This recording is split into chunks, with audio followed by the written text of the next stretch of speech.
Chers frères et sœurs, nous avions parlé la semaine dernière de la rechute, cette catastrophe qui touche énormément de personnes, énormément de musulmans, qui, lorsqu'ils se sont engagés dans le chemin de la rectitude, il leur arrive de basculer vers la débauche, de basculer vers la fainéantise, minimum la fainéantise, et ils n'ont plus la ferveur qu'ils manifestaient au début de leur cheminement. Et pour se préserver justement de ce danger, il faut connaître ses causes. Quelles sont les causes qui poussent la personne à basculer dans la mécréance ou bien à basculer dans l'égarement, dans la perversité et à se détacher de sa rectitude. Parce qu'une fois on connaît les causes, on saura s'en prémunir au bon moment. Et la prévention vaut toujours mieux que la guérison. La première de ces causes-là, c'est de sous-estimer les petits péchés. Sous-estimer les petits péchés. Nous savons très bien qu'Allah Azza wa Jal est pardonneur. Il pardonne les petits péchés beaucoup plus que les grands péchés. Et cette vérité-là, parfois, Shaitan, il l'utilise pour égarer peu à peu le musulman du droit chemin. Il commence d'abord par lui dire, écoute, dans l'islam, il y a certaines choses qui sont déconseillées. Ils ne sont pas interdites, ils sont juste déconseillées. Et la définition de ce qui est déconseillé en islam, c'est la chose qui, lorsque tu l'accomplis ou lorsque tu la commets, tu n'as pas commis de péché. Tu ne mérites pas une sanction de la part d'Allah Azza wa Jal. Mais tu as fait quelque chose qui est déconseillé. Donc il n'y a pas de mal. Il n'y a pas de mal à faire certaines choses qui sont déconseillées. Tu ne risques rien. Et donc c'est comme ça que le musulman se trouve dans le domaine de ce qui est déconseillé en pensant qu'il n'aura aucun péché. Et c'est vrai, il n'aura aucun péché tant qu'il est dans cette sphère-là. Et ensuite, Satan va commencer à le pousser à passer vers une autre sphère, vers un autre terrain, qui est le terrain des petits péchés. En lui disant, écoute, Allah Azza wa Jal pardonne les petits péchés. Avec tes ablutions, les petits péchés tombent. Avec chaque goutte d'eau qui tombe de ton corps pendant les ablutions, les petits péchés vont tomber. Avec chaque invocation, les petits péchés vont disparaître. Avec un jeûne surérogatoire, les péchés vont disparaître. Tu vas jeûner l'Ashura, tu vas jeûner le Arafat, le jour de Arafat, et c'est bon, tous les petits péchés de l'année vont disparaître. Et le musulman s'est dit, oui, pourquoi pas, sachant qu'Allah Azza wa Jal va forcément me pardonner. Et au fur et à mesure, il va le passer vers une troisième sphère, qui est celle des grands péchés, des péchés capitaux. Et lorsqu'il tombe dans les péchés capitaux, ça devient beaucoup plus dangereux, surtout s'il termine sa vie en accomplissant ces grands péchés, et surtout si ces grands péchés, il en devient dépendant, de sorte qu'il ne peut pas s'en défaire ou s'en détacher, quand bien même il espère se repentir Allah Azza wa Jal. Et voilà pourquoi Allah Azza wa Jal nous met en garde.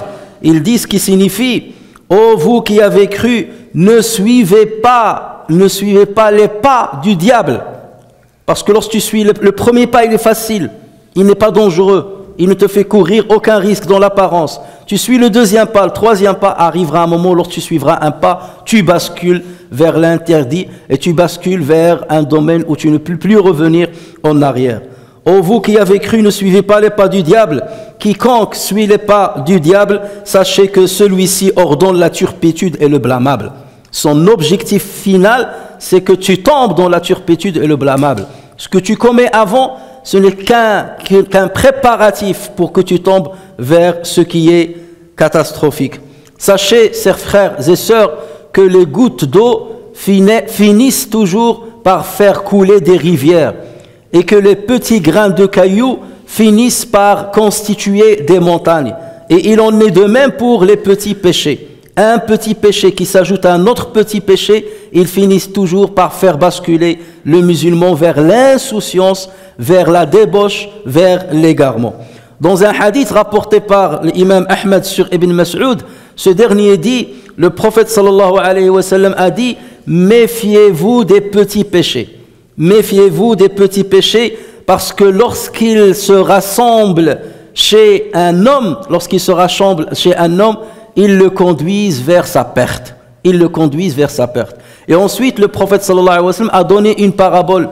Il a dit que l'exemple de ces petits péchés, c'est l'exemple d'un groupe de personnes qui s'est trouvé dans une terre aride et ils ont voulu allumer du feu. Et chacun a commencé à ramener quelques brindilles pour allumer le feu. Le premier, il a ramené quelques brindilles de bois, l'autre la même chose, jusqu'à ce qu'ils aient constitué un grand amas de bois et ils ont allumé le feu. Tout ce que tu mets dans ce feu-là cuit, ou bien il brûle. Et donc il en est de même pour les petits péchés. Lorsqu'ils se rassemblent chez un musulman, ils le font irrémédiablement tomber dans l'insouciance et à partir de là, les grands péchés deviennent faciles à commettre. La deuxième cause qui pousse à la rechute, c'est la mauvaise fréquentation. Et ceci représente la cause principale de la débauche de la grande majorité des jeunes. Vous trouvez le jeune musulman qui a souvent fréquenté la mosquée parce que ses parents ont joué leur rôle éducationnel, ils l'ont ramené à la mosquée dès l'âge de 4 ans, 5 ans, donc il va baigner dans un climat sain avec des enfants qui sont naïfs, avec des enfants qui sont purs. Et donc pendant toute son enfance, tu le vois en train d'apprendre sa religion, en train d'apprendre ses prières, apprendre ce qui est permis, ce qui est interdit. Donc le corpus de ce qui est théorique dans sa vie, il va le maîtriser. Le problème, c'est que dès qu'il bascule vers l'adolescence et qu'il sent qu'il est devenu un homme et qu'il sent qu'il est devenu indépendant et qu'il a besoin d'un peu de liberté, donc là, il va essayer d'expérimenter le domaine de l'interdit. Et forcément, il trouvera autour de lui quelques fréquentations qui vont l'aider dans ce mauvais chemin. Et qui vont lui miroiter qu'il n'y a aucun danger, tu es un homme libre et tu ne risques rien parce que tu es bien immunisé.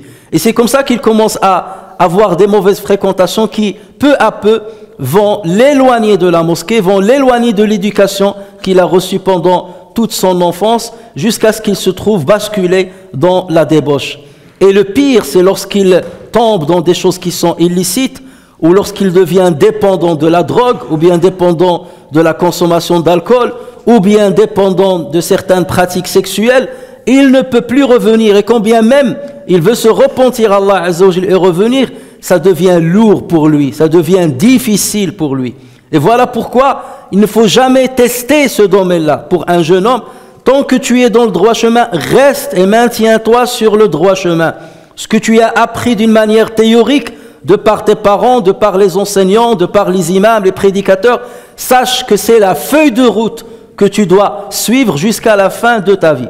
Et Allah Azza wa Jal met dans l'ombre, le jour du jugement, un jeune homme qui a grandi dans l'adoration d'Allah Azza wa Jal, qui s'est maintenu dans l'adoration d'Allah Azza wa Jal. Il n'a jamais dévié de ce chemin-là. Et le prophète sallallahu alayhi wa sallam nous met en garde contre les mauvaises fréquentations et il donne une belle parabole en disant dans un hadith l'exemple du compagnon vertueux et du mauvais compagnon n'est autre que celui du vendeur de musc et du forgeron. Le vendeur du musc, soit il t'en offrira, c'est-à-dire lorsque tu t'assois souvent avec quelqu'un qui vend du parfum, il va finir par t'offrir du parfum. Soit il t'en vend un peu de musc, tu vas acheter de lui du musc, ou soit tu sentiras l'odeur du musc en sortant de lui. S'il ne t'a rien offert, si tu n'as rien acheté de lui, le minimum des choses, c'est qu'en sortant de lui, tu sortiras avec une belle odeur parce que dans son magasin, ça ne sent que du bon et il est toujours parfumé. Donc, dans tous les cas, tu es bénéficiaire. Dans tous les cas, tu es gagnant de ce bon compagnonnage. En revanche, le forgeron, lorsque tu l'accompagnes, lorsque tu te tiens à côté de lui, soit il brûlera tes vêtements, soit tu sentiras une odeur désagréable émanant de lui. Et donc c'est pour cela, le prophète sallallahu alayhi wa sallam, avec cette parabole, il est en train de nous dire, ne te rapproche même pas, ne te rapproche pas du forgeron, ne cours pas de risque. Donc quelqu'un qui n'est pas vertueux, quelqu'un qui est détaché de la pratique religieuse, quelqu'un qui est dans la débauche, Ne t'en rapproche pas, ne dis pas je vais tester et je me sens immunisé. Rien ne va. Non, Satan finira toujours par te faire écarter du chemin de Allah tabaraka wa ta'ala. Chers frères et sœurs, la troisième cause de la rechute, la troisième cause de la fainéantise dans la pratique religieuse a un rapport étroit avec la deuxième. La deuxième, on a dit, les mauvaises fréquentations. Et la troisième cause aussi, c'est une mauvaise fréquentation en ce qui concerne la relation avec l'autre sexe. La relation que peut avoir un homme avec une femme ou une femme avec un homme.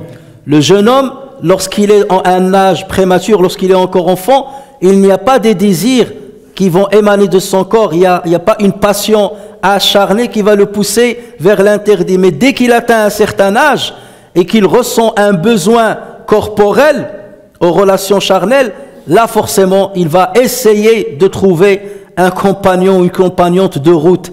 Et nous sommes dans un contexte, bien entendu, où ce genre de choses sont très faciles. Ce genre de choses sont très faciles. Même si tu ne les cherches pas, c'est elles qui te cherchent. Et donc à partir de là, beaucoup de jeunes justement tombent dans des relations illicites, loin du cadre du mariage, et à partir de là, ils peuvent chuter complètement, ils peuvent s'éloigner complètement de leur religion, voire même ils peuvent tomber dans des égarements desquels ils ne peuvent jamais se soustraire, comme avoir des enfants dans une situation illicite. Combien de fois des femmes et des hommes nous écrivent ou nous téléphonent pour nous dire voilà, je suis dans une situation illicite et je suis enceinte, ou bien ma compagnante elle attend un enfant, que dois-je faire? Que dois-je faire? Ou là j'ai le premier enfant et j'ai le deuxième, est-ce que j'ai le droit d'avorter du deuxième? C'est choisir entre la peste et le choléra. Quand est-ce qu'on appelle les imams? C'est lorsqu'il y a la catastrophe. On ne les appelle pas avant de tomber dans la catastrophe. C'est lorsqu'on tombe dans la catastrophe, lorsqu'on est noyé, on appelle le maître nageur. Mais qui t'a dit de te jeter alors que tu ne sais pas nager? Qui t'a dit de te jeter dans un flot où il y a danger? C'est maintenant que tu appelles le maître nageur. Combien même il est de bonne foi, combien même il veut t'apporter son aide. Parfois c'est trop tard. Tu es irrécupérable. Et voilà pourquoi les jeunes doivent faire très attention. Parce qu'il y a certaines relations qui peuvent te dévier complètement du droit chemin. Et c'est comme ça que tu termines ta vie. Donc il faut se préserver. L'islam, comme toutes les religions, a mis un cadre à la relation d'un homme avec une femme. Il s'agit du cadre du mariage. Ça veut dire un engagement spirituel devant Allah Azza wa Jal pour constituer une famille, avoir des enfants et adorer ensemble Allah Tabaraka wa Ta'ala. C'est cet engagement qu'on attend du musulman et de la musulmane. Et il ne faut jamais sortir de ce cadre-là, sinon justement on peut tomber dans la rechute dont on est en train de parler. Ou du moins tu peux tomber dans ce qu'on appelle la fornication ou bien l'adultère. Et quelqu'un qui tombe dans ce grand péché, comment veut-il que Allah Azza wa Jalla soit encore à ses côtés? Comment veut-il que la bénédiction d'Allah Azza wa Jalla soit à ses côtés? Il se peut qu'Allah Azza wa Jalla le maudit. Et si la malédiction d'Allah Azza wa Jalla tombe sur toi, comment veux-tu rester sur le chemin de Dieu? Ou comment veux-tu revenir au chemin de Dieu? Sauf si Allah Azza wa Jalla décide autrement et qu'il décide par sa volonté de te guider une deuxième voie vers son chemin. Mais rien n'est sûr à ce niveau-là. La quatrième cause aussi, qui pousse vers la rechute, a aussi un lien étroit avec les mauvaises fréquentations. Et là, il s'agit du mariage. Supposons que tu as été prémuni et préservé de l'adultère, de la fornication, des relations interdites, et que tu as voulu te marier. Je veux respecter les exigences de ma religion. Là aussi, il faut respecter certaines règles et certaines conditions. Parce que le choix, ton choix, lorsque tu choisis ton épouse, ou lorsque la femme choisit son époux, ça, c'est un choix capital dans l'évolution que tu vas avoir dans ce qui reste de ta vie. Parce que si tu optes pour le mauvais choix, tu peux perdre aussi bien ta vie d'ici-bas et ta vie de l'au-delà. Le prophète sallallahu alayhi wa sallam a enjoint la jeunesse à opter pour le bon choix. Il a dit, on se marie avec une femme pour sa beauté, pour sa notoriété, pour son argent ou pour sa religiosité. Choisis celle qui a une bonne religiosité, pauvre de toi. C'est là où tu seras gagnant. Premier critère, tu es en droit de ne pas négliger les autres, mais le premier critère, c'est la bonne religiosité, c'est la bonne éthique. Et il a dit la même chose concernant les hommes qui se présentent à des femmes. Il dit aux femmes ou bien à la famille des femmes, s'il vous est présenté un homme dont vous êtes satisfait de la religiosité et de l'éthique, mariez-le, sinon il y aurait une grande calamité sur terre. Voici les critères principaux sur lesquels il faut se baser lorsqu'on opte pour un choix. Et nous avons vu dans notre vie certaines personnes, qu'il s'agisse d'hommes ou de femmes, qui étaient dans la droiture, dans la rectitude, dans la bonne pratique religieuse. Tu les vois toujours la première rangée de la prière, ils sont parmi les premiers, à la prière de l'Fajr, à la prière de l'Isha. Dès qu'ils se marient, la semaine d'après, tu ne le vois plus. Il va commencer à venir le vendredi peut-être. Il va dire, c'est le vendredi qui est obligatoire. Le reste, ce n'est pas une obligation. Mais il ne voit pas qu'il est en train de régresser, qu'il a régressé. Là où normalement, il devait progresser. Il devait avoir l'aide de son épouse. Et voilà où il faut faire très attention avant qu'il ne soit trop tard. Et avant qu'on ne perde l'ici-bas et l'au-delà. Et ça fait partie des causes capitales qui dévient les gens de leur religion. La cinquième cause, c'est la solitude et l'insociabilité. Vous avez des personnes qui ont un profil psychologique bien particulier, qui ne sont pas sociables, qui n'aiment pas avoir des amis, qui n'aiment pas être dans un groupe. Ils veulent vivre seuls, ils aiment vivre dans la solitude. Et ces gens-là encourent plus de risques que ceux qui sont sociables. Pourquoi? Parce que ces gens-là, lorsqu'ils glissent, lorsque Shaitan essaie de les détourner du chemin, ils ne trouveront personne pour les redresser. Ils ne trouveront personne pour les conseiller. Ils ne trouveront personne pour les aider à revenir sur le droit chemin parce qu'ils sont insociables. Ils n'ont pas d'amis et ils ne sont pas dans un groupe. Alors que le musulman qui tisse des liens de fraternité, des liens d'amitié avec les bonnes personnes, il se trouve immunisé par ces personnes-là. Ce sont des garde-fous, ce sont des protections supplémentaires pour qu'ils soient préservés de l'égarement de Shaitan. Et le prophète sallallahu alayhi wa sallam le dit si bien dans un hadith rapporté par Tirmidhi sur Omar ibn Khattab. Il dit, vous devez vous accrocher au groupe. Vous devez vous accrocher au groupe et prenez garde à la division. Le diable accompagne facilement une personne, mais il s'éloigne plus de deux personnes. Le diable accompagne facilement une personne, mais il s'éloigne plus de deux personnes.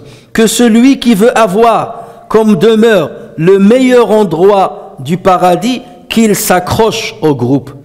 Et le groupe dans notre société et dans notre époque, où est-ce que tu vas le trouver? Les bons compagnons, c'est dans les mosquées d'Allah Azza wa Jal. La mosquée aujourd'hui dans notre société, c'est l'arche de Noé. C'est dans la mosquée que tu peux te sauver ta peau. C'est dans la mosquée que tu peux tisser les bons liens. Lorsque tu peux tisser les bons liens et accomplir les bonnes actions.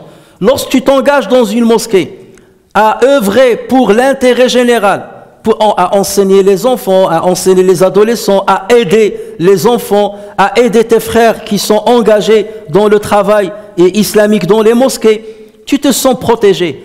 Tu rends service à ta communauté et sois sûr et certain qu'Allah Azza wa Jalla te rendra service. Tu essaies de protéger les membres de ta société, de ta communauté, et Allah Azza wa Jalla sauvera tes enfants et il te protégera.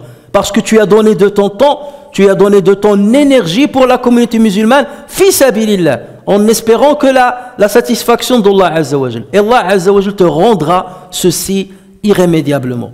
Donc, ceux qui s'engagent dans les mosquées, et vous le voyez bien, ceux qui travaillent dans les mosquées, ceux qui se sont engagés dans les activités des mosquées, dans les cours des mosquées, vous les trouvez beaucoup plus préservés que ceux qui viennent sporadiquement à la mosquée le vendredi ou le tarawih pendant le Ramadan. C'est tout, ils se contentent de ça. Il faut s'accrocher au groupe, il faut chercher le groupe, et c'est dans les demeures d'Allah Azza wa Jalla où on a le plus de chances d'avoir le meilleur groupe et de se cramponner au meilleur groupe qui est dans la protection d'Allah Azza wa Jalla et dans l'agrément d'Allah Azza wa Jalla. Chers frères et sœurs, la sixième condition qui pousse à la rechute ou à la fainéantise dans la religiosité, c'est la course derrière les jouissances terrestres et l'illusion qu'on peut avoir dans ce domaine. Il y a des gens qui, lorsque leur subsistance s'élargit, lorsque leur gagne-pain, leurs gains s'élargissent, l'insouciance de leur cœur s'approfondit et s'élargit en même temps. Il y a des gens qui sont comme ça. Il y a des gens qui sont unidirectionnels. Ils se dirigent vers une seule direction. S'il se dirige vers la direction de la vie d'ici-bas, il s'éloigne de la direction de l'au-delà. Il ne peut pas concilier les deux. Et il y a ceux qui arrivent à concilier les deux. Il y a des gens, plus ils courent derrière le gain, derrière le profit, derrière la richesse, ils oublient leurs devoirs religieux. Ils oublient Allah Azza wa Jal. Ils oublient leur retour à la tombe. Ils oublient leur retour à l'au-delà. Ils oublient la reddition des comptes devant Allah Tabaraka wa Ta'ala. Et c'est pour cela qu'Allah Azza wa Jal nous met en garde. Ô homme, dit-il, ô homme, craignez votre Seigneur et redoutez un jour où le père ne répondra en quoi que ce soit pour son enfant, ni l'enfant pour son père. La promesse d'Allah est vérité, que la vie présente ne vous trompe donc pas, et que le trompeur, qui est Satan, que le trompeur ne vous induit pas en erreur. Allah nous met en garde. Lorsque tu gagnes bien ta vie, et tu arrives à concilier ça avec tes devoirs, tu gagnes ta vie, tu travailles, mais tu t'éloignes pas de ta mosquée, tu accomplis tes prières à l'heure, tu fréquentes la mosquée, tu donnes ta zakat, tu aides les musulmans. Là, il n'y a pas de problème. Le prophète sallallahu alayhi wa sallam a dit Ni'mal malu salih lirrajuli salih. Il est béni, l'argent béni pour un homme béni. L'argent, il est béni lorsqu'il est entre les mains d'un homme béni, d'un homme qui sait concilier entre la richesse d'ici-bas et la richesse de l'au-delà. Mais lorsque tu fais partie des profils qui ne peuvent pas concilier entre les deux, méfie-toi, fais attention. Et sache à quel niveau s'arrêter. Parce que nous sommes dans un système capitaliste, et vous le savez très bien. Et le système capitaliste veut toujours que tu gagnes plus. Que tu gagnes plus. Que tu fasses encore plus d'efforts pour gagner plus. Travaille plus pour gagner plus. Oui. Et cette cupidité-là ne s'arrêtera jamais. Et à chaque fois tu dis non, un peu plus, pour avoir plus de sécurité pour moi, pour mes enfants, pour mes petits, à la limite mes petits-enfants.